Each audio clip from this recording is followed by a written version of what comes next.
दूसरे टेस्ट में इंग्लैंड ने पाकिस्तान को शिकस्त दे दी है। 355 रन के ताकुब में पाकिस्तानी टीम आउट हो गई है और सऊद शकील ने 94, इमामुल हक ने 60 रन स्कोर किए हैं।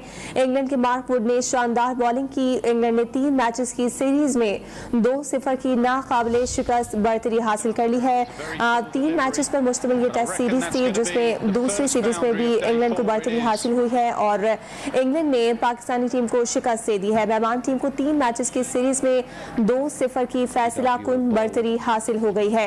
355 रन के हदफ के ताकुब में कौमी टीम 328 रन बनाकर आउट हुई। इंग्लैंड ने पाकिस्तान को दूसरी टेस्ट सीरीज में शिकस्त दी है और मेहमान टीम को 3 मैचेस की सीरीज में इस तरह 2-0 की बरतरी हासिल हुई है। ये फैसला कुन बरतरी है जो इंग्लैंड के हिस्से में आई है। दूसरे टेस्ट में इंग्लैंड ने पाकिस्तान को 26 रन से शिकस्त दी है। इंग्लैंड ने पाकिस्तान को मुल्तान टेस्ट में हरा दिया है। मेहमान टीम को 3 मैचेस की सीरीज में 2-0 की बरतरी हासिल है। मेहमान टीम को 3 मैचेस की सीरीज में 2-0 की बरतरी हासिल हुई है। ये फैसला कुन बरतरी है जो कि इंग्लैंड के हिस्से में आई